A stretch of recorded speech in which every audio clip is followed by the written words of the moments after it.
স্বাধীনতা ৫৪ বছরেও অর্থনৈতিক মুক্তি আসেনি সাধারণ মানুষের জীবনে। কমেনি শোষণ বঞ্চনা, দূর হয়নি বৈষম্য আর দুর্নীতিও। নিম্ন ও নিম্ন মধ্যবিত্ত মানুষের দাবি, আয়ের সাথে ব্যয়ের মিল নেই তাদের। কর্মসংস্থান ও পর্যাপ্ত কাজের সুযোগ নেই। একজন অর্থনীতিবিদ বলছেন, সামষ্টিক অর্থনীতিতে উন্নতি হয়েছে ঠিকই, তবে দারিদ্র্য পরিস্থিতির কাঙ্ক্ষিত উন্নতি হয়নি। এজন্য বৈষম্য, দুর্নীতি আর অর্থনৈতিক অব্যবস্থাপনাকেই দায়ী বলে মনে করেন তারা। বিস্তারিত জানাচ্ছেন রিয়াজ সুমন। ১৮ কোটি মানুষের আবেগে মোড়ানো স্বাধীন বাংলাদেশ পার হলো স্বাধীনতার ৫৪ বছর, যেখানে দেশের অর্থনীতির যাত্রাটা শুরু ধ্বংসস্তূপ থেকে। তবে সেই ভঙ্গুর অবস্থা থেকে ঘুরে দাঁড়িয়ে ক্রমশ মজবুত হতে চলেছে অর্থনীতি।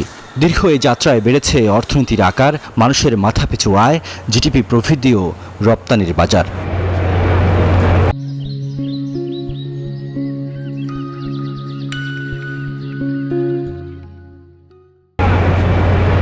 কিন্তু স্বাধীনতার এত বছর পরেও আয় বৈষম্যের শিকার দেশের বৃহত্তর জনগোষ্ঠী।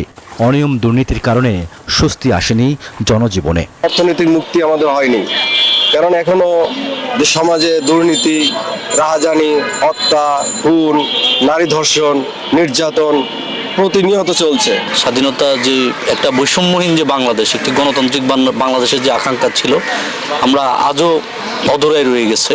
দেশের জনসংখ্যার বড় একটি অংশ থাকে দারিদ্র্য সীমার কিছুটা উপরে।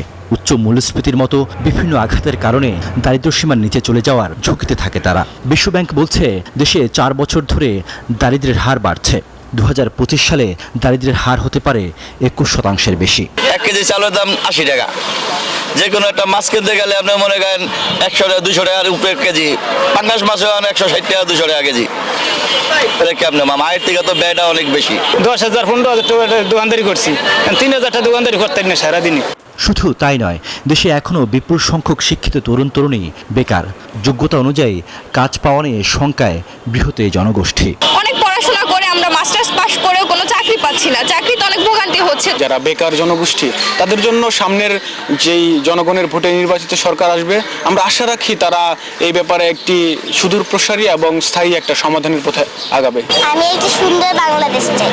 স্বাধীনতার ৫৪ বছরে দেশের অর্থনৈতিক পরিস্থিতি যেখানে পৌঁছেছে তা স্বস্তির নয়, বলছেন এই অর্থনীতিবিদ। তার মতে, অর্থনৈতিক অব্যবস্থাপনা আর দুর্নীতি শক্ত অবস্থানে যেতে দেয়নি দেশের অর্থনীতিকে। সমাজে ধনী দরিদ্রের ব্যবধান ক্রমশ বাড়ছে। অল্প কিছু মানুষের হাতে সম্পদ পুঞ্জীভূত হচ্ছে এবং তার ধনী আরও অতি ধনী হয়ে উঠছে। এটা আসলে এই যে স্বাধীনতার যে মূল লক্ষ্য, যে এটা আকাঙ্ক্ষা ছিল আমাদের, তো সেখান থেকে আমরা আসলে অনেক দূরে চলে গেছি। দুর্নীতির যে অভিশাপ, সেটার কারণে কিন্তু এত অর্থ ব্যয় করার পরেও, এত সম্পদ খরচ করার পরে কিন্তু আমরা এই দারিদ্র্য বিমোচনের সেরকম কাঙ্ক্ষিত গতি দেখতে পাচ্ছি না। সীমাহীন মূল্য দিয়ে কেনা স্বাধীনতার মান রক্ষা এবং অর্থনীতির ভিত মজবুত করতে রাজনৈতিক ঐক্য ও প্রতিশ্রুতি প্রয়োজন বলেও মনে করেন বিশ্লেষকরা। রিয়াজ সুমন, নিউজ 24, ঢাকা।